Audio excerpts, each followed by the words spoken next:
Hello, good evening सभी साथियों को। भव्य आज हब के ऑनलाइन यूट्यूब प्लेटफॉर्म पर आप सभी का हार्दिक स्वागत है। हम हमारे राजस्थान हिस्ट्री की क्लासेस हैं, उनको आज के सेशन में हम कंटिन्यू करेंगे। लेकिन कल चूंकि संडे था प्लस आरपीएससी सेकंड ग्रेड का एग्जाम था, इस कारण आपको कल क्लास मिली नहीं है। वरना आज से आगे आपको क्लासेस हमारी संडे को भी क्या है रेगुलर मिला करेंगी। कल सिर्फ आरपीएससी सेकंड ग्रेड एग्जाम होने के कारण कल क्लासे हमने डाली नहीं थी, क्योंकि ज्यादातर स्टूडेंट हैं वे क्या है एग्जाम पेपर देने में व्यस्त थे। तो अब से हमारी जो सीरीज है आरएस की सीरीज है, ये आपकी कंटिन्यू चला करेगी। और बहुत जल्द राजस्थान हिस्ट्री के अलावा और भी सब्जेक्ट है हमारे जो चैनल पर आरएस फ्री से रिलेटेड, उनकी भी क्लासेस आपको रेगुलरली क्या है हमारे यूट्यूब चैनल पर मिला करेंगी। कब से वह सब्जेक्ट चालू होंगी, वह कौन कौन से सब्जेक्ट चालू होगी, इस सभी की जानकारी आपको क्या है बहुत जल्द शेयर कर दी जाएगी। अब चलिए हम चलते हैं हमारे अगले टॉपिक पर। हम पढ़ रहे थे मेवाड़ का इतिहास। मेवाड़ के इतिहास में भी हम कौन से राजा के बारे में पढ़ रहे थे? महाराणा कुंभा के बारे में। महाराणा कुंभा के बारे में लास्ट हमने क्या पढ़ा था? लास्ट हमने पढ़ा था विजय स्तंभ। लास्ट हमने कौन सा टॉपिक पढ़ा था? विजय स्तंभ। विजय स्तंभ जिसका निर्माण किसकी याद में किया था? कौन से युद्ध की याद में किया था? उस विजय स्तंभ का निर्माण सारंगपुर युद्ध की याद में। सारंगपुर युद्ध की याद में विजय स्तंभ के बारे में अपने तमाम फैक्ट हमने देखे थे। प्लस हमने ये भी देखा था कि विजय स्तंभ को और किन किन नामों से जाना जाता है। आपको अब जानकारी ये रखनी है कि विजय स्तंभ का निर्माण 1240 से 48 तक, कितना? 1240 से सॉरी विजय स्तंभ का निर्माण है वह 1440 से 48। कब तक? 1440 से 48 तक क्या होता है विजय स्तंभ का निर्माण हो सकता है, क्योंकि आरपीएससी अब क्या है कहीं से भी क्वेश्चन पूछ सकती है। तो विजय स्तंभ का निर्माण के टाइम पीरियड अगर अवधि पूछी जाए तो कौन सी अवधि में विजय स्तंभ का निर्माण होता है? तो 1440 से 48 के बीच की जो अवधि है उसमें क्या होता है हमारे चित्तौड़ के विजय स्तंभ का निर्माण होता है, जो कि कौन से युद्ध की याद में? सारंगपुर युद्ध के जीत की याद में क्या है विजय स्तंभ बनाया गया था। अब उससे पहले हम बात करें, हमने बात करी कि विजय स्तंभ क्या है। विजय स्तंभ चित्तौड़गढ़ में बना हुआ है। कितने मंजिला का इमारत है? तो विजय स्तंभ 9 मंजिला इमारत। थोड़ी इस कॉन्सेप्ट का ध्यान रखना है कि हम कौन सी बिल्डिंग की बात कर रहे थे? विजय स्तंभ। विजय स्तंभ कितने मंजिल में बना हुआ है? 9 मंजिला। विजय स्तंभ कितने मंजिल में बना हुआ है? 9 मंजिला में। इसको कौन से भगवान को समर्पित है? विष्णु भगवान को। कौन से भगवान को समर्पित है? विष्णु भगवान को। कौन सी सदी का माना जाता है ये? तो 14वीं सदी का। कौन सी सदी का माना जाता है ये? तो 14वीं सदी का, सॉरी 15वीं सदी का। 14वीं सदी का विजय स्तंभ माना जाता है। निर्माण किसने करवाया था? महाराणा कुंभा ने। निर्माण किसने करवाया था? महाराणा कुंभा ने।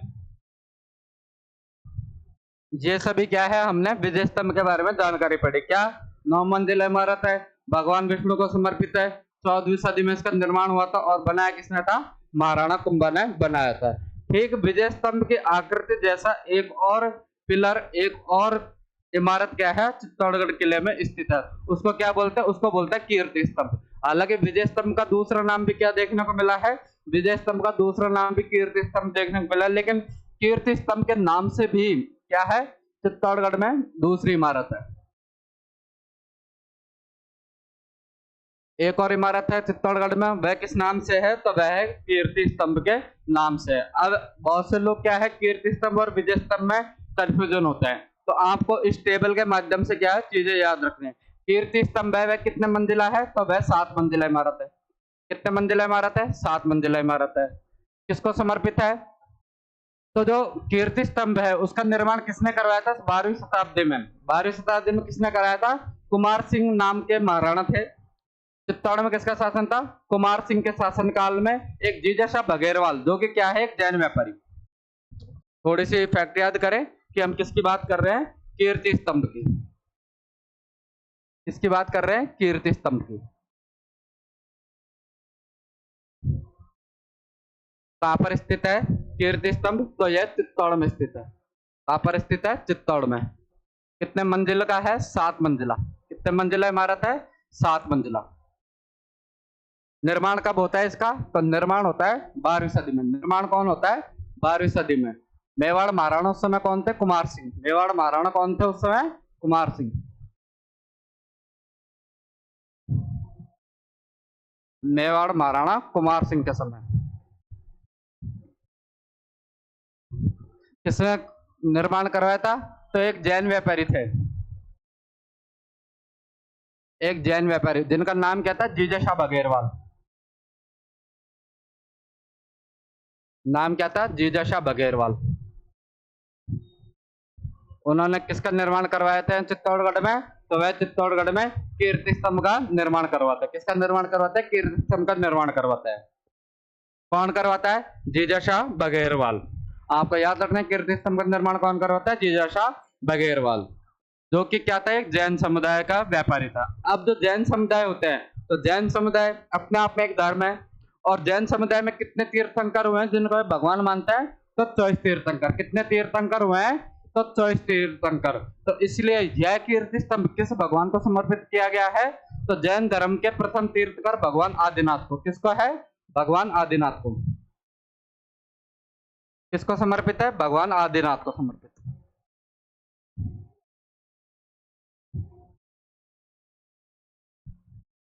भगवान आदिनाथ को समर्पित। इस कारण इसका एक नाम और क्या होता है? एक नाम हम इसका पढ़ता है आदिनाथ स्तंभ। क्या पढ़ता है हम इसका एक नाम? आदिनाथ स्तंभ। तो ये फैक्ट आपको किसके बारे में ध्यान रखना है? तो ये कीर्ति स्तंभ के बारे में याद रखना है। कहां पर है बिल्डिंग? चित्तौड़ में। कितनी मंजिला है? 7 मंजिला है। किसके शासनकाल में होती है? 12वीं सदी में मेवाड़ महाराणा कुमार सिंह के शासनकाल में। कौन बनाता है?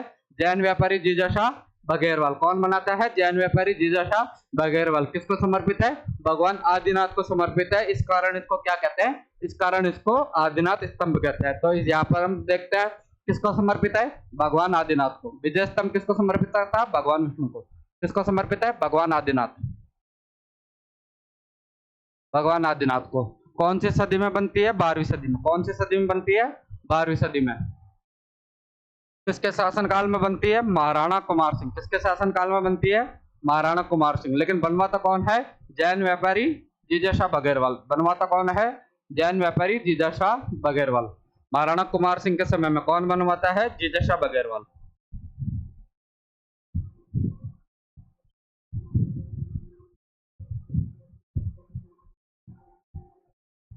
कौन बनवाता है? जीजाशाह बघेरवाल। तो ये चीजें आप इसका स्क्रीनशॉट ले सकते हो, ताकि आपको क्या है विजय स्तंभ और कीर्ति स्तंभ के बारे में क्या है आपको थोड़ी जानकारी हो। तो ये चीजें आपकी क्लियर है।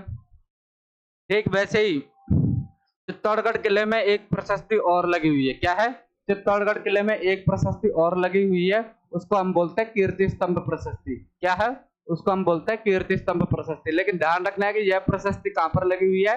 यह विजय स्तंभ के पास में लगी हुई है, ना कि जो जीजाशाह बघेरवाल द्वारा बनवाया गया विजय स्तंभ है उसके पास में। तो अब हम किसके बारे में पढ़ेंगे? तो अब हम कीर्ति स्तंभ प्रशस्ति के बारे में पढ़ेंगे। इसके रचनाकार कौन थे, यानी कि इसको बनाया किसने था? तो अत्रि भट्ट और महेश भट्ट। क्या नाम है? अत्रि भट्ट, और सेकंड पे है महेश भट्ट। अत्रि भट्ट और महेश भट्ट क्या है इस कीर्ति स्तंभ प्रशस्ति के रचनाकार? सीधा सा सिंपल सा सवाल पूछा जाएगा किसी एग्जाम में कि कीर्ति स्तंभ प्रशस्ति का रचनाकार कौन है? तो अत्रि भट्ट और क्या है? महेश भट्ट है। अब राजा महाराजाओं के शासनकाल में जब प्रशस्ति लगती थी, तो उस प्रशस्ति को लगाने के पीछे के रीजन क्या थे? उस प्रशस्ति को लगाने के पीछे रीजन थे जिसमें क्या है राजा की भर भर कर क्या की जाती है? प्रशंसा की जाती है। उसने क्या गतिविधि अपने राज्य में करवाई है, कौन कौन से युद्ध उसने जीते हैं, कौन कौन सी उपाधियां उसने जीती है, अगर वह साहित्य वगैरह लिखता है या फिर कोई कलात्मक गतिविधियां करता है, उन सभी की जानकारी हमें क्या देती है? प्रशस्ति देती है। और हर राजा के टाइम पे कोई ना कोई प्रशस्ति हमें देखने को मिलती है। जिस राजा के समय की प्रशस्ति होती है, तो उस प्रशस्ति में उस राजा के बारे में क्या होता है? जिक्र होता है। तो कीर्ति स्तंभ प्रशस्ति किस राजा के समय की है? तो महाराणा कुंभा। किसके समय की है? महाराणा कुंभा। तो जाहिर सी बात है कि यह हमें किसकी जानकारी देगी? महाराणा कुंभा की। किसकी जानकारी देगी? महाराणा कुंभा की। महाराणा कुंभा के बारे में क्या क्या जानकारी दे सकती है? अगर किसी राजा के लिए प्रशस्ति लगा रहे तो हमें क्या क्या चीजें बता सकती है, कि क्या क्या चीजें बता सकती है? जैसे कि इसमें महाराणा कुंभा के विजय क्या, विजय के बारे में। महाराणा कुंभा ने किन किन चीजों का क्या है निर्माण करवाया था? महाराणा कुंभा ने क्या है किन किन चीजों का निर्माण करवाया था? महाराणा कुंभा ने कौन कौन सा साहित्य लिखा था? महाराणा कुंभा की क्या क्या उपाधियां थी? इन सभी की जानकारी हमें कौन सी प्रशस्ति देती है? इन सभी की जानकारी हमें कीर्ति स्तंभ प्रशस्ति देती है, जिसके रचनाकार या लेखक कौन है? अत्रि भट्ट और महेश भट्ट, दोनों क्या थे? भाई थे। किसकी जानकारी देती है? महाराणा कुंभा के विजय, निर्माण, साहित्य और उपाधियों की जानकारी देती है। किसकी निर्माण देती है? महाराणा कुंभा के विजय, निर्माण, साहित्य और उपाधियों की क्या देती है? हमें जानकारी देती है। तो आपको थोड़ा ध्यान रखना है कि हमने 3 बातें पढ़ी, क्योंकि सबसे ज्यादा महाराणा कुंभा के जो टॉपिक है उसमें सबसे ज्यादा जो कंफ्यूजन होता है वह इन 3 जगहों से होता है। कौन कौन सी है? एक तो हमने पढ़ा विजय स्तंभ, एक तो हमने पढ़ा विजय स्तंभ। इसका एक अन्य नाम हम पढ़ते हैं कीर्ति स्तंभ, क्योंकि किसी राजा की कीर्ति को ये फैला रहा है, इसलिए इसका नाम क्या रखा गया है? कीर्ति स्तंभ रखा गया है। ये किसके शासनकाल में बना था? महाराणा कुंभा के शासनकाल में। दूसरा हमने क्या पढ़ा? दूसरा एक और चित्तौड़गढ़ में बिल्डिंग है, उस बिल्डिंग का नाम है कीर्ति स्तंभ। क्या नाम है? कीर्ति स्तंभ। वह किसके समय की है? तो वह महाराणा कुंभा के समय की नहीं, वह किसकी है? कुमार सिंह के समय की है। और निर्माण कौन करवाता है? जीजा शाह बघेरवाल। निर्माण कौन करवाता है इसका? जीजा शाह बघेरवाल। और एक चीज हमने क्या देखी है? एक चीज हमने देखी है कीर्ति स्तंभ प्रशस्ति। एक चीज हमने क्या देखी है? कीर्ति स्तंभ प्रशस्ति।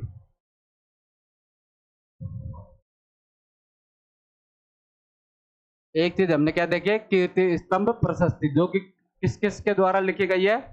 अत्रि भट्ट और महेश भट्ट। किस किस के द्वारा लिखी गई है? अत्रि भट्ट और महेश भट्ट द्वारा। जिसका कहां पर लिखी गई है यह प्रशस्ति? तो विजय स्तंभ के पास में। कहां पर लिखी गई है यह? विजय स्तंभ के पास में।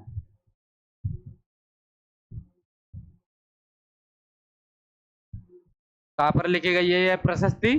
तो यह प्रशस्ति विजय स्तंभ के पास में लिखी गई है। तो इन चीजों में क्या है, स्टूडेंट ज्यादातर कंफ्यूज होता है, लेकिन आपको थोड़ा ध्यान रखना है कि विजय स्तंभ और कीर्ति स्तंभ में क्या डिफरेंस है। ठीक। दूसरा, जो कीर्ति स्तंभ प्रशस्ति है वह विजय स्तंभ के पास में लिखी हुई है। तो ये चीजों को क्या आपको ध्यान देना है। अब हम जो कर रहे थे क्या, कुंभा के निर्माण कार्य। अब हमने देखी थी एक महत्वपूर्ण इमारत जो महाराणा कुंभा द्वारा बनाई गई थी, विजय स्तंभ हमने देख लिया था। उसके अलावा हम देखते हैं कि महाराणा कुंभा द्वारा जो निर्मित किले थे, महाराणा कुंभा द्वारा निर्मित कौन कौन से किले थे जो कि क्या है, महाराणा कुंभा द्वारा बनाए गए हैं। और जैसा कि आपको जानकारी है, एक राइटर हुए हैं कौन, कवि राजा श्यामल दास। राइटर का क्या नाम है, कवि राजा श्यामल दास।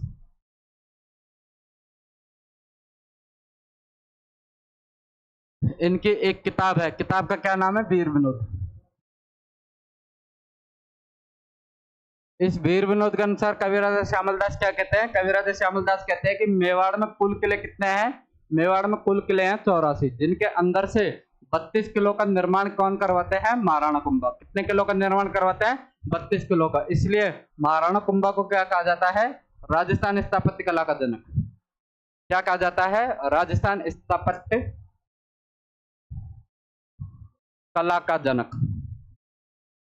क्योंकि कितने किले बनवाए थे उनके द्वारा, तो उनके द्वारा 32 किले। कितने किले बनवाए गए थे, 32 किले बनवाए गए थे। इस कारण उनको क्या कहा जाता है, राजस्थान स्थापत्य कला का जनक। और जो उन्होंने 32 किले बनवाए थे उसकी जानकारी हमें कौन सी किताब देती है, वीर विनोद। किसने लिखी है, कवि राजा श्यामल दास ने लिखी है। अब 32 किले अगर हम पढ़ने बैठ जाए तो 32 के 32 किले तो हमें याद नहीं हो सकते। इसलिए क्या है, हमें कुछ ऐसे इंपॉर्टेंट किलों के बारे में हमें याद रखना है जो कि क्या है, एग्जाम के पॉइंट ऑफ व्यू से इंपॉर्टेंट है। अब इंपॉर्टेंट किले कौन कौन से हैं, तो मैं यहाँ पे लिख देता हूँ। एक तो महाराणा कुंभा द्वारा बनाया गया था कुंभलगढ़। कौन सा दुर्ग बनाया गया है, कुंभलगढ़। एक किले का नाम है अचलगढ़। कौन कौन से दो किले हैं, कुंभलगढ़, अचलगढ़। एक किले का नाम है बसंतगढ़। कौन सा किला है, बसंतगढ़। एक किले का क्या नाम है, एक किले का नाम है बसंतगढ़। और फिर मचान और भोमट। कौन सा है, मचान दुर्ग और एक है भोमट दुर्ग। यह कुछ ऐसे प्रमुख किले हैं जो कि एग्जाम पॉइंट ऑफ व्यू से क्या है, पूछे जाते हैं। और आरपीएससी के एग्जाम में भी क्या है, बार बार इन किलों को क्या किया जाता है, पूछा जाता है। अब हम इनकी एक एक की डिटेल देखते हैं। तो सबसे पहले हम चर्चा करेंगे कुंभलगढ़ दुर्ग की। सबसे पहले हम चर्चा करेंगे कौन से दुर्ग की? कुंभलगढ़ दुर्ग। या तो दुर्ग कह लो या किला कह लो। आर्ट एंड कल्चर जब पढ़ी जाएगी तो उसमें क्या है, हम दुर्गों को तो इनका एक बार और डिस्कशन करेंगे, लेकिन क्या है मोटी मोटी राजधानी देख लेंगे।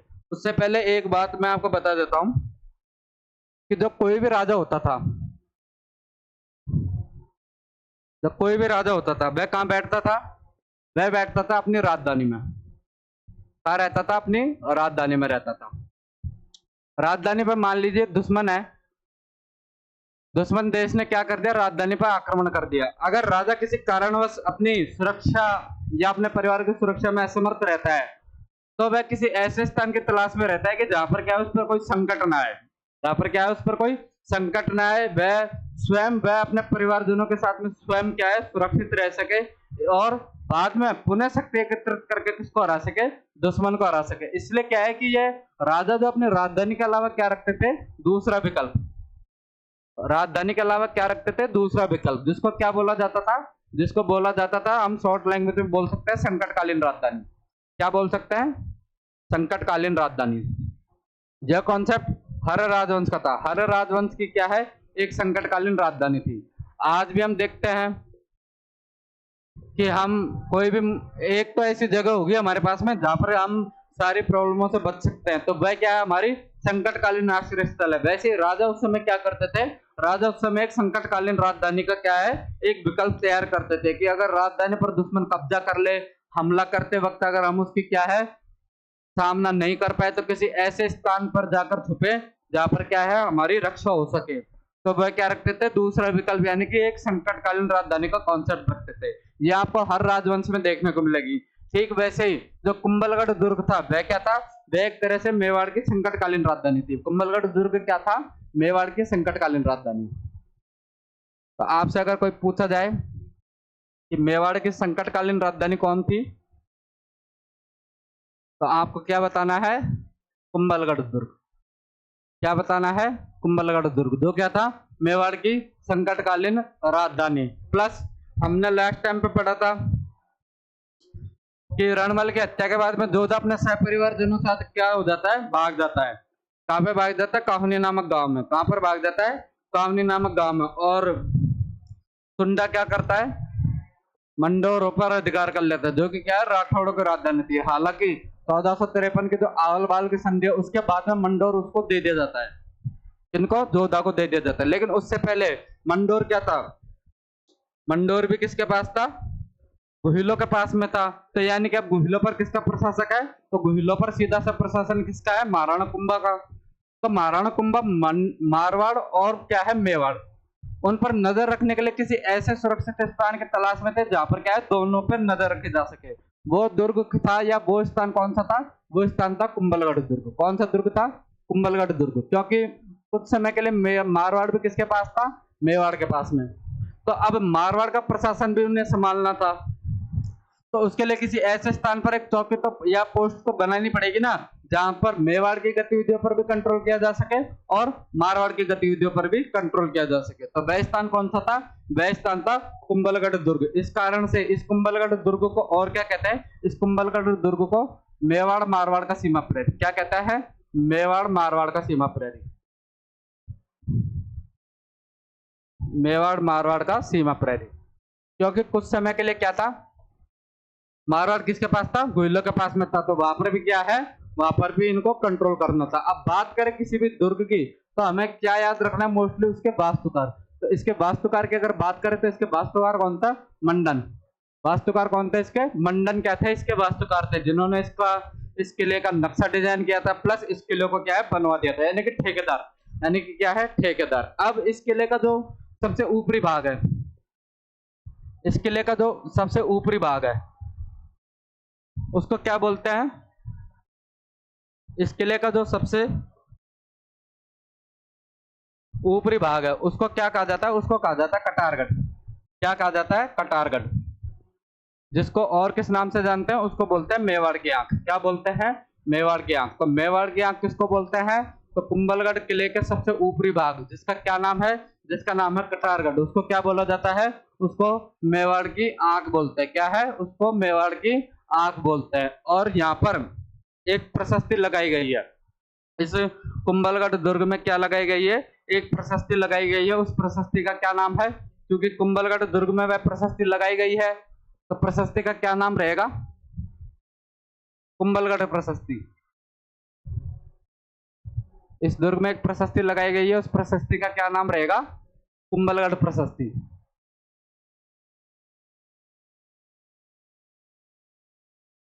कौन सी प्रशस्ति है? कुंभलगढ़ प्रशस्ति। किसने लिखी है? तो महेश भट्ट। किसने लिखी है प्रशस्ति? महेश भट्ट ने। किसने लिखी है प्रशस्ति? महेश भट्ट ने। कहां पर लिखी हुई है? कुंभलगढ़ किले में। इसमें जाहिर सी बात है, मैंने अभी थोड़ी देर पहले बताया था कि किसी भी प्रशस्ति में क्या लिखा जाता है? किसी भी राजा की तारीफें की जाती है। तो इसमें महाराणा कुंभा की तारीफें लिखी गई है, लेकिन इसमें महाराणा कुंभा को क्या बताया गया है? दानवीर, यानी कि राजस्थान के लैंग्वेज में बोले तो भामाशाह। क्या बताया गया है? दानवीर या भामाशाह। कौन सी प्रशस्ति बताती है? तो कुंभलगढ़ प्रशस्ति। कौन सी प्रशस्ति बताती है? कुंभलगढ़ प्रशस्ति बताती है। और दानवीर भी किसके समान? तो दानवीर की जब हम बात करते हैं दानवीरता की, तो सबसे पहले नाम कौन आता है? महाभारत के एक महान योद्धा कर्ण। तो इनको क्या है? कर्ण व भोज के समान। किनके समान? कर्ण व भोज के समान। क्या? कर्ण व भोज के समान क्या बताया गया है? महाराणा कुंभा को दानवीर बताया गया है। कौन सी प्रशस्ति में बताया गया है? तो वह कुंभलगढ़ प्रशस्ति में बताया गया है। और आपको थोड़ा ध्यान रखना होगा कि जो मारवाड़ के सबसे जो प्रसिद्ध योद्धा है कौन? महाराणा प्रताप जी। कौन? महाराणा प्रताप। महाराणा प्रताप का जन्म स्थल भी कौन सा था? महाराणा प्रताप का जन्म स्थल भी कुंभलगढ़ दुर्ग है। तो महाराणा प्रताप का जन्म स्थल भी क्या माना जाता है? महाराणा प्रताप का जन्म स्थल भी कुंभलगढ़ दुर्ग माना जाता है। उसके अलावा कुंभलगढ़ दुर्ग की जो दीवार है उसको क्या माना जाता है? उसको भारत की सबसे लंबी दीवार माना जाता है। क्या माना जाता है? भारत की सबसे लंबी दीवार। भारत की सबसे लंबी, भारत की सबसे लंबी दीवार माना जाता है। क्यों? क्योंकि जो इसकी दीवार है वह इतनी लंबी है कि इस पर क्या है? 6 घोड़े क्या है? एक साथ दौड़ सकते हैं। कितने घोड़े? 6 घोड़े एक साथ दौड़ सकते हैं। इसलिए क्या बोलते हैं? कुंभलगढ़ दुर्ग को क्या बोला जाता है? कुंभलगढ़ दुर्ग की दीवार को भारत की सबसे लंबी दीवार कहा जाता है। क्या कहा जाता है? कुंभलगढ़ दुर्ग को भारत की सबसे लंबी दीवार कहा जाता है। और एक राइटर हुए हैं मुगल काल के, उनका क्या नाम है? अबुल फजल। क्या नाम है? अबुल फजल। अबुल फजल का एक कथन है जो कि क्या है? कुंभलगढ़ दुर्ग के बारे में कई दफा पूछा जाता है एग्जाम में। अबुल फजल ने कहा है कि यह किला है, कौन सा किला? कुंभलगढ़ का किला इतनी ऊंचाई पर स्थित है, इतनी ऊंचाई पर स्थित है कि अगर कोई आदमी नीचे से खड़ा होकर उस कुंभलगढ़ दुर्ग को ऐसे देखे तो उसके क्या है? सिर की पगड़ी गिर जाए। तो यह कथन किसने कहा है? कुंभलगढ़ दुर्ग ने। क्या कहा है? कि यह किला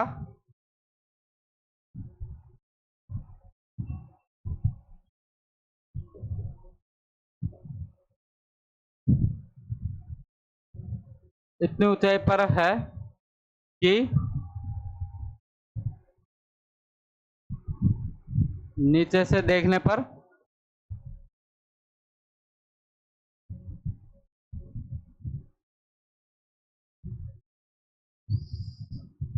सर की पगड़ी गिर जाए। कौन से किले के बारे में यह कथन है? तो यह कथन है कुंभलगढ़ दुर्ग के बारे में। कौन से दुर्ग के बारे में?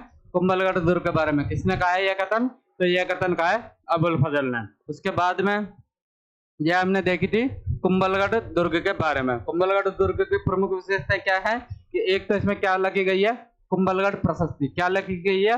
कुंभलगढ़ प्रशस्ति। प्लस इसका जो ऊपरी भाग है वह क्या कहलाता है?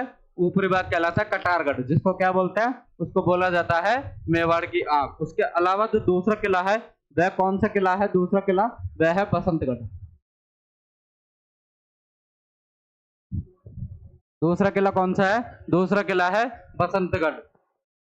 यह क्या था? यह किला, इसका क्या किया था महाराणा कुंभा ने? पुनर्निर्माण कब करवाया था? 1482 में।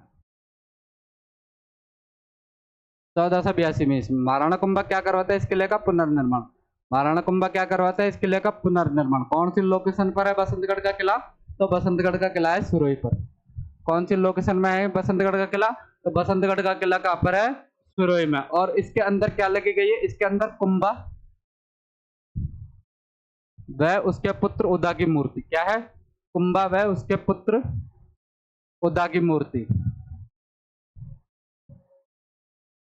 जिनको क्या कहा जाता है? कुंभा वह उसके पुत्र उदा की मूर्ति कौन से दुर्ग में लगी गई है? बसंतगढ़ दुर्ग में, जिनको क्या कहा जाता है? सावन भादो। क्या कहा जाता है? सावन भादो। सावन भादो किन की मूर्ति को कहा जाता है? तो कुंभा व उसके पुत्र उदा की मूर्ति, इनको क्या कहा जाता है? उनको कहा जाता है सावन भादो। कौन से दुर्ग में लगी हुई है ये? बसंतगढ़ दुर्ग में। कौन से दुर्ग में लगी हुई है? बसंतगढ़ दुर्ग में। सॉरी, थोड़ी मिस्टेक है। कौन सा दुर्ग? सॉरी, बसंतगढ़ नहीं, इसको आप क्या पढ़ेगा? अचलगढ़।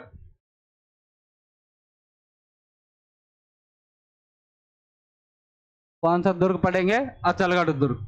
थोड़ी गलती हो गई, कंटिन्यू है। तो कौन सा? अचलगढ़ दुर्ग, जिसका 1482 में महाराणा कुंभा द्वारा क्या करवाया जाता है? महाराणा कुंभा द्वारा पुनर्निर्माण किया जाता है। इसमें कुंभार तथा उनके बेटे उदा की मूर्तियां लगी हुई हैं, जिनको क्या कहा जाता है? सावन भादो मूर्ति। क्या कहा जाता है? सावन भादो मूर्ति। उसके बाद में कुछ किले हैं जिनके आपको सिर्फ नाम पढ़ने हैं। क्या है?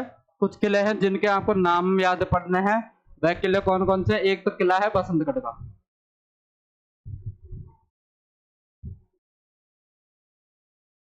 एक किला है मचान दुर्ग, और एक किला है भोमट।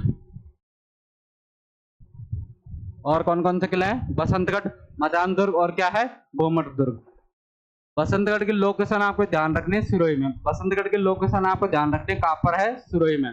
प्लस एक किला है मचान दुर्ग। यह क्या है? एक मेर जनजाति थी। कौन सी जनजाति थी? मेर जनजाति, जो कि क्या करती थी? लूटपाट करती थी। तो मेर जनजाति पर नियंत्रण हेतु महाराणा कुंभा कौन सा दुर्ग बना रहे हैं? मचान दुर्ग। मेर जनजाति पर क्या है? नियंत्रण हेतु महाराणा कुंभा ने कौन सा दुर्ग बनाया था? मचान दुर्ग। और भोमट क्या है? भील जनजाति पर नियंत्रण हेतु। भोमट किसके लिए बनाया था? भील जनजाति पर नियंत्रण। तो ये आपसे पूछे जाएंगे कि महाराणा कुंभा द्वारा बनाए गए किले कौन कौन से थे। हमने पहले क्या पढ़ कर आए थे? कुंभलगढ़। कौन सा दुर्ग पढ़ कर आए थे हम? कुंभलगढ़ दुर्ग। उसके बाद में कौन सा पढ़ा है हमने? अचलगढ़, जिसका 1482 ईस्वी में महाराणा कुंभा क्या करवाता है? पुनर्निर्माण करवाता है, जिसके अंदर अचलगढ़ में कुंभा उसके पुत्र उदा की मूर्तियां लगी हुई है, जिनको क्या कहा जाता है? उनको कहा जाता है सावन भादो की मूर्ति। एक दुर्ग हमारा बसंतगढ़, जो कि कहां पर स्थित है? वह सुरोई में स्थित है। मचान दुर्ग, जो कि क्या है? मेर जनजाति पर नियंत्रण हेतु बनाया गया था। और एक दुर्ग का क्या नाम है? भोमट दुर्ग, जो कि भील जनजाति पर क्या है?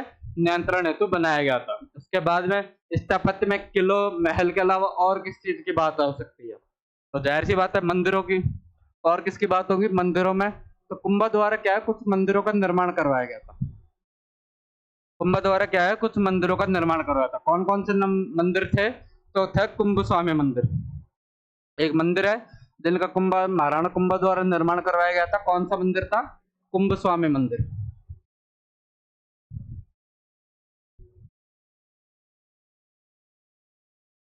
कौन सा मंदिर है? कुंभ स्वामी मंदिर, जिनका निर्माण क्या है? महाराणा कुंभा द्वारा कराया गया था। याद रखने लायक बात है कि इसका निर्माण 3 लोकेशन पर करवाया था। पहली लोकेशन जो महाराणा कुंभा की राजधानी थी, कौन सी थी? चित्तौड़गढ़। दूसरी लोकेशन जो महाराणा कुंभा के संकटकालीन राजधानी थी, क्या थी? कुंभलगढ़। और तीसरी लोकेशन जो महाराणा कुंभा ने जिस किले का क्या किया था? पुनर्निर्माण किया था, कौन सा किला था? अचलगढ़। कौन सा किला था? अचलगढ़। तो इन 3 लोकेशनों पर कौन से मंदिर का निर्माण करवाया था? कुंभ स्वामी मंदिर का। कौन सा निर्माण करवाया था? कुंभ स्वामी मंदिर का। और एक है कुंथुनाथ मंदिर। कौन सा मंदिर है? एक कुंथुनाथ मंदिर है, जो कि क्या है? देलवाड़ा में। एक मंदिर कौन सा था? कुंथुनाथ। एक तो कुंभ स्वामी पड़ा, उसके बाद में दूसरा मंदिर कौन सा है? कुंथुनाथ।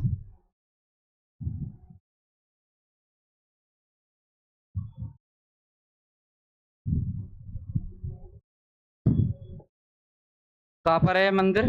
देलवाड़ा। देलवाड़ा कौन सी लोकेशन पर है? देलवाड़ा है सिरोही में। देलवाड़ा कौन सी लोकेशन पर है? देलवाड़ा है सिरोही में। और एक मंदिर है शांतिनाथ जैन मंदिर। एक मंदिर जो महाराणा कुंभा के शासन काल में बना था, तो वह कौन सा है? शांतिनाथ जैन मंदिर।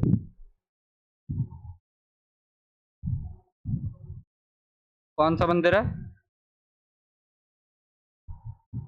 शांतिनाथ जैन मंदिर, या उसका और दूसरा नाम हमें देखने को मिलता है, वह नाम देखने को क्या मिलता है, श्रृंगार चौरी। क्या है, श्रृंगार चौरी। महाराणा कुंभा के शासनकाल में इस मंदिर का निर्माण होता है, और इस मंदिर का निर्माण कौन करवाते हैं, तो बेलका भंडारी। कौन करवाते हैं, बेलका भंडारी। कौन से समुदाय के थे, जैन समुदाय के। कौन थे, बेलका भंडारी, जो कि क्या थे, महाराणा कुंभा के कोषाध्यक्ष, जो कि क्या थे, महाराणा कुंभा के कोषाध्यक्ष। क्या नाम था इनका, बेलका भंडारी, जो कि क्या थे, महाराणा कुंभा के कोषाध्यक्ष। चित्तौड़ में किसका निर्माण करवाते हैं, तो यह श्रृंगार चौरी का निर्माण करवाते हैं। किसका, श्रृंगार चौरी या शांतिनाथ जैन मंदिर का निर्माण करवाते हैं। उसके अलावा एक और मंदिर है जो महाराणा कुंभा के शासनकाल में बना था और बहुत ही फेमस मंदिर है। उन मंदिरों का क्या नाम है, रणकपुर के जैन मंदिर। क्या नाम है, रणकपुर के जैन मंदिर। क्रम क्या नाम है, रणकपुर।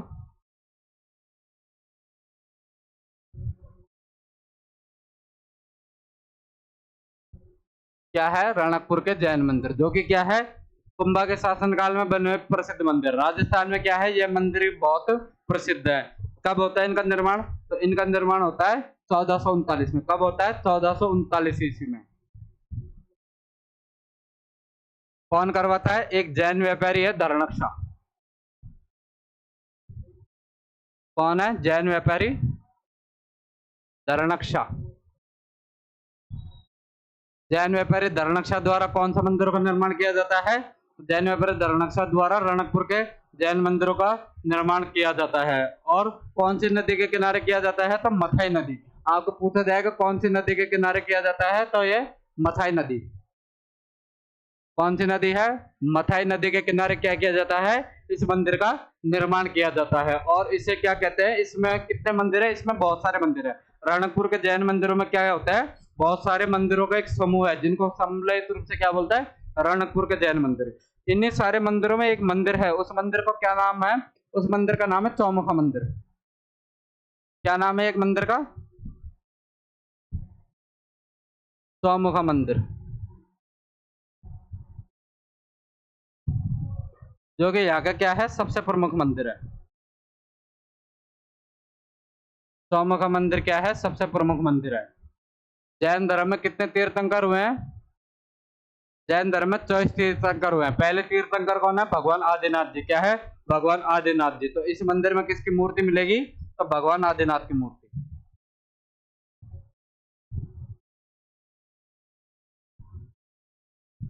किसकी मूर्ति मिलेगी, भगवान आदिनाथ की मूर्ति है। यानी कि भगवान आदिनाथ को क्या है, यह मंदिर समर्पित है। किसको समर्पित है, यह मंदिर भगवान आदिनाथ को समर्पित है। और इस चौमुखा मंदिर में कितने हैं, 1444 स्तंभ है। कितने स्तंभ है, 1444 स्तंभ। इस कारण इसको क्या कहा जाता है, स्तंभों का जादूगर।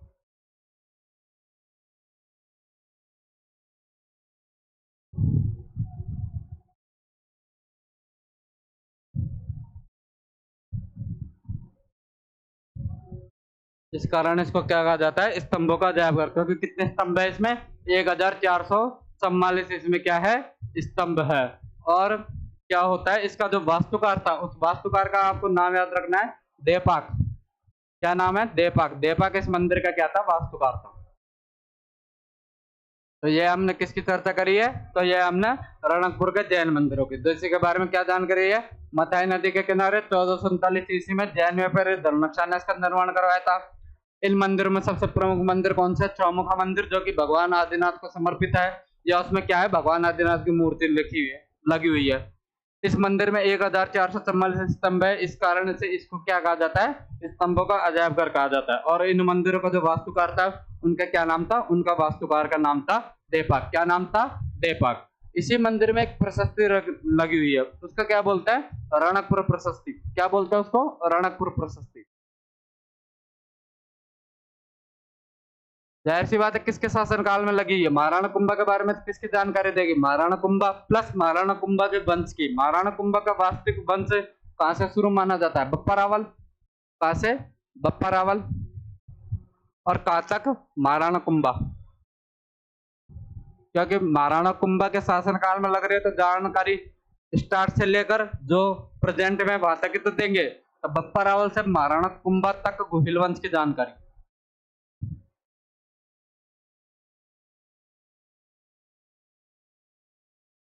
कौन सी प्रशस्ति दे रही है? रणकपुर प्रशस्ति। कौन सी प्रशस्ति दे रही है? रणकपुर प्रशस्ति। क्या जानकारी दे रही है? बप्पा रावल से लेकर महाराणा कुंभा तक क्या देती है? हमें गुहिल वंश की जानकारी देती है। और इसमें क्या क्या गया है, जैसे कि मैंने आपको बताया था पहली क्लास में कि बप्पा रावल का क्या है वास्तविक नाम, क्या बताया था? कालभोज। लेकिन इस प्रशस्ति के अनुसार क्या बताया गया था? बप्पा रावल व कालभोज। क्या है? बप्पा रावल व कालभोज अलग अलग व्यक्ति हैं। बप्पा रावल व कालभोजों को क्या बताया गया है? बप्पा रावल व कालभोज को क्या बताया गया है? अलग अलग व्यक्ति बताया गया है। और इस प्रशस्ति के जो वास्तुकार थे वह वास्तुकार भी कौन थे? देपाक थे। क्या है? वास्तुकार कौन थे इस प्रशस्ति के? वास्तुकार का नाम भी आपको लिखना है। वास्तुकार भी क्या है इस प्रशस्ति के? देपाक थे। प्लस रणकपुर जैन मंदिरों के क्या है? रणकपुर जैन मंदिर के वास्तुकार भी कौन है? देपाक है। और रणकपुर प्रशस्ति के वास्तुकार भी कौन है? देपाक है। क्या है? देपाक है। और इस प्रशस्ति में मुद्रा शब्द के लिए किसका है? नगाड़ा। मुद्रा शब्द के लिए एक वर्ड इस्तेमाल हुआ है, उस वर्ड का क्या नाम है? नगाड़ा। मुद्रा शब्द के लिए एक वर्ड इस्तेमाल किया गया है, उसको क्या बोलते हैं? नगाड़ा। नगाड़ा शब्द का या नगण, नगाड़ा यहाँ पे याद रख सकते हो। तो मुद्रा शब्द के लिए कौन सा वर्ड यूज किया गया है? तो नगाड़ा। कौन सी प्रशस्ति में? रणकपुर प्रशस्ति में इसका यूज किया गया है। तो ये हमने देखे थे महाराणा कुंभा के क्या है? मंदिरों के निर्माण प्लस किलों के निर्माण के बारे में हमने देखा था। फिर हम पढ़ते हैं महाराणा कुंभा द्वारा साहित्यिक रचना। क्योंकि जो महाराणा कुंभा थे साहित्य प्रेमी। महाराणा कुंभा थे साहित्य प्रेमी, प्लस उन्हें संगीत का शौक था। क्या है? संगीत का शौक था, संगीत पसंद था, संगीत प्रेमी थे। और कौन सा वाद्य यंत्र बजाते थे? वीणा। कौन सा वाद्य यंत्र बजाते थे? वीणा बजाया करते थे। वीणा बजाया करते थे। और साथ में क्या थे? वे कला प्रेमी। कि हम जब कभी भी किसी भी राजा महाराजाओं की बात करते हैं, हम इतिहास के किसी भी राजा की जब बात करते हैं, तो कोई राजा किस लिए याद रखा जाता है? उसके किए हुए प्रमुख युद्धों के कारण। इतिहास में जहां तक अगर किसी राजा को याद करने की बात है, तो इतिहास में उसने कुछ प्रमुख युद्ध किए हैं, इस कारण से क्या है कि वह राजा याद रखा जाता है। लेकिन महाराणा कुंभा को हम युद्ध के अलावा और किन चीजों के लिए याद करते हैं? तो देखिए कि वह क्या था? साहित्य प्रेमी थे, यानी कि किताबें लिखते थे। दूसरा, वह संगीत प्रेमी थे, म्यूजिक से उन्हें प्यार था। दूसरा, वह कला प्रेमी थे, किले, मंदिर, महल, यानी कि एक किसी राजा में जो खूबियां होनी चाहिए वैसा भी किसमें है? वह महाराणा कुंभा में है। कि बंदा सुबह युद्ध लड़ता, दिन में गाने गा सुनता, शाम में संगीत बनाता और रात में वह मकान बनाता। तो कितनी सारी एक्टिविटीज थी।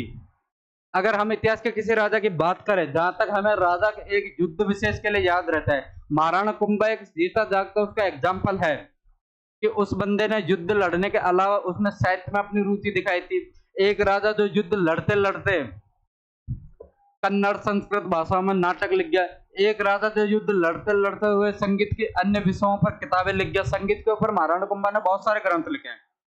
एक राजा जो युद्ध लड़ते लड़ते बहुत सारे किले, महल या ऐसे स्मारकों का निर्माण करके चला गया जो तो आजादी की लड़ाई तक में हमारे लिए प्रेरणा स्रोत का कार्य कर रही है। जैसे कि मैंने आपको लास्ट क्लास में बताया था कि विजय स्तंभ, जो कि क्या था? अभिनव भारत का एक प्रतीक चिन्ह, एक लोगो का काम कर रहा था। कि उस राजा ने क्या कार्य किए होंगे अपने शासनकाल में कि वह आज दिन तक हमारे लिए प्रेरणा का स्रोत है। तो उस राजा के बारे में जब हम पढ़ते हैं, महाराणा कुंभा के लेकर आज ये हमारी तीसरी क्लास है। क्योंकि उस बंदे ने इतने कार्य किए हैं अपने शासनकाल में, उसने इतने कार्य किए हैं कि उनको पढ़ने के लिए हमें 2 से 3 लेक्चर लगते हैं। तो महाराणा कुंभा जो कि साहित्य प्रेमी थे, संगीत प्रेमी थे और क्या थे? कला प्रेमी थे। तो उनके बारे में देखते हैं। सबसे पहले हम बात करेंगे महाराणा कुंभा के साहित्य की। क्या बात करेंगे? महाराणा कुंभा के साहित्य की। मैं आपको यहाँ पर क्या है कुछ किताबों के नाम लिख रहा हूं, तो आप एक बार पहले वो नाम लिख लीजिए।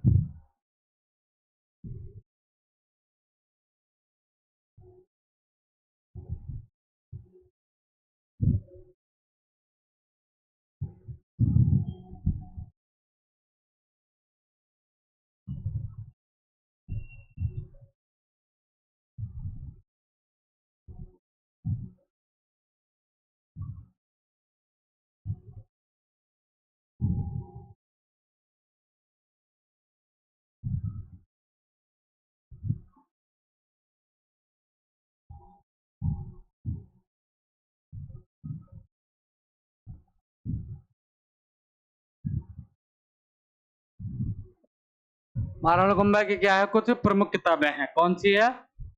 सुधा प्रबंध, संगीत सुधा, कामराज रतिसर, हरिवर्तिका, संगीत मीमांसा, और एक किताब जो हमें पढ़नी है वह है संगीत क्रम दीपिका। एक किताब और याद रखनी है, कौन सी है?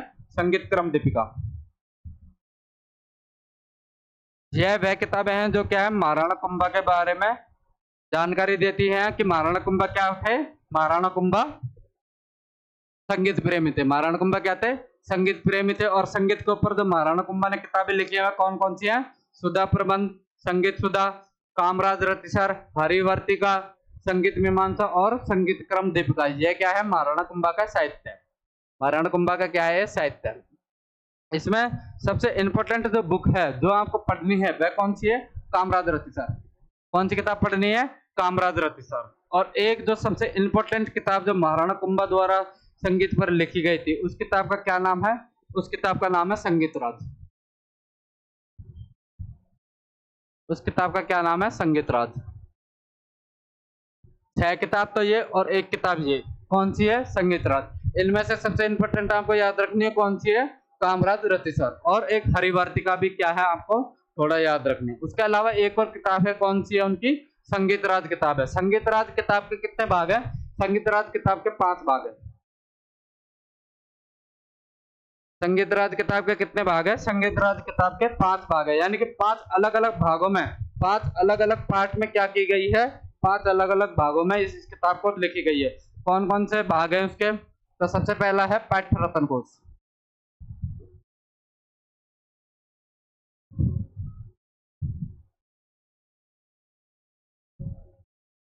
सबसे पहला भाग है पाठ रत्न कोश। अब इसको थोड़ा हिस्ट्री में याद कीजिए। हम कोई भी पाठ गाते हैं, कैसे गाएंगे उस पाठ को? गीत की तरफ से। तो कैसा है?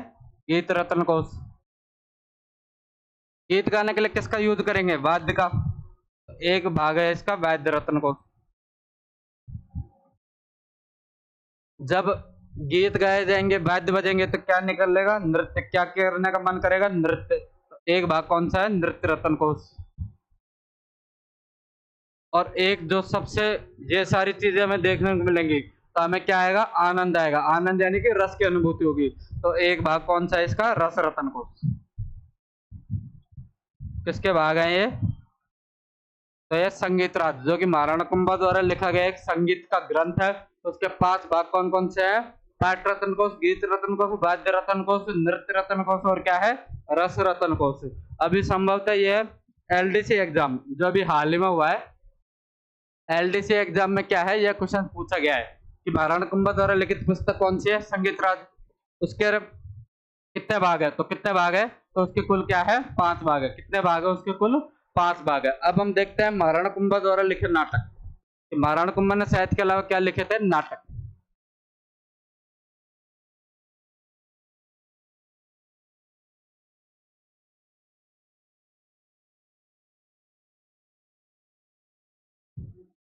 हम बात करेंगे महाराणा कुंभा के नाटकों की और साथ के साथ में किसकी बात करेंगे? महाराणा कुंभा की टीका। टीका क्या होते हैं मैं अभी आपको थोड़ी देर में समझाता हूँ। क्या बात करेंगे? महाराणा कुंभा के नाटक और महाराणा कुंभा की टीकाएं।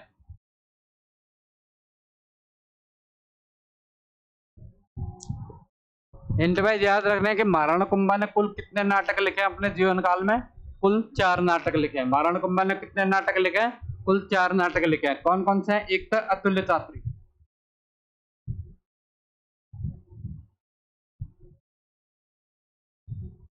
एक लिखा है इन्होंने मुरारी संगति,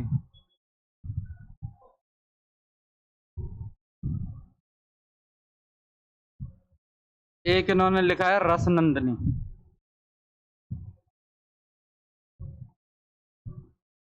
एक नाटक कौन कौन सा है? रस नंदिनी। और एक इन्होंने लिखा है नंदिनी वृत्ति।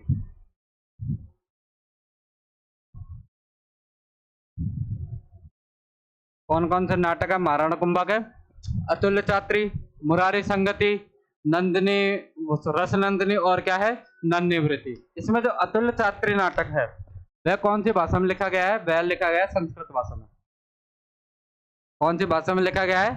संस्कृत भाषा में लिखा गया है। जो मुरारी संगति है वह क्या लिखा गया है? कन्नड़ भाषा में। रस नंदिनी इन्होंने लिखा है मेवाड़ी भाषा में। और नंदिनी वृत्ति कौन सी भाषा में लिखा गया है? मराठी भाषा में। एक राजा जो कि कहाँ पर शासन कर रहा है? वह राजस्थान में शासन कर रहा है। कहाँ पर शासन कर रहा है? वह राजस्थान में शासन कर रहा है। उसे संस्कृत का ज्ञान, उसे कन्नड़ का ज्ञान, उसे मेवाड़ी का ज्ञान, उसे मराठी का ज्ञान। मेवाड़ी का ज्ञान तो है क्योंकि वह राजा ही कहाँ का है? मेवाड़ का है। लेकिन उसने 3 अलग अलग भाषाओं में क्या है? ग्रंथ लिखा है।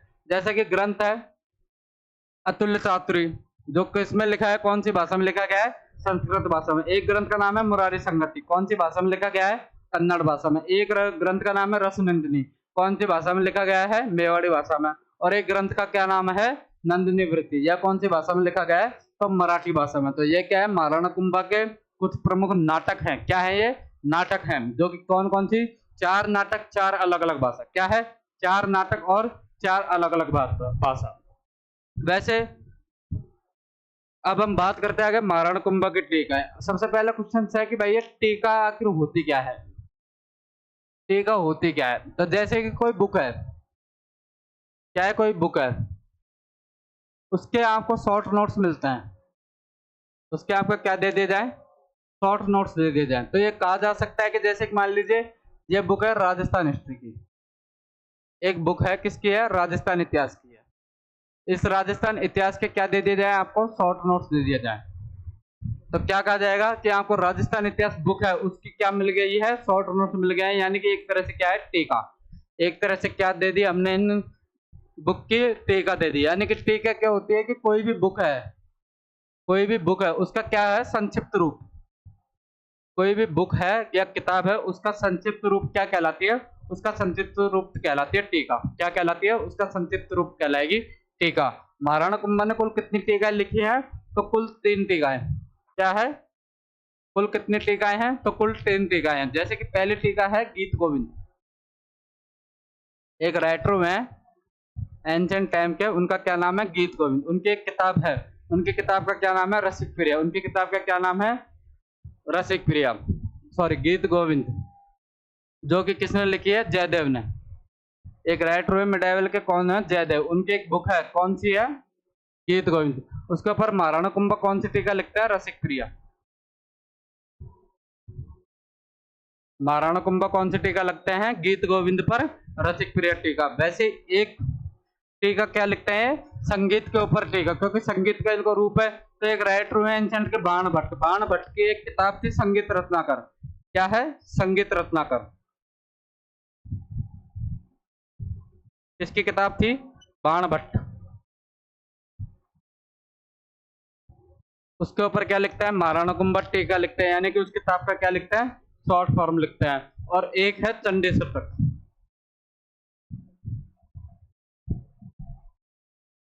क्या है? एक है चंडी शतक पर टीका। तो ये हमने देखा था महाराणा कुंभा के क्या है?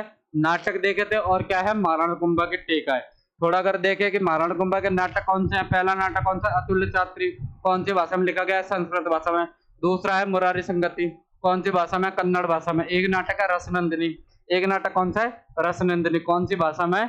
मेवाड़ी भाषा में। और एक नाटक का क्या नाम है? नंदिनी वृत्ति, जो कि क्या है? मराठी भाषा में। ठीक वैसे ही महाराणा कुंभा द्वारा कुछ टीकाएं लिखी गई थी। यानी कि टीका क्या होता है? तो किसी भी किताब का क्या है? छोटा रूप। किसी भी किताब का क्या है? छोटा रूप। जैसे कौन कौन सी टीकाएं हैं?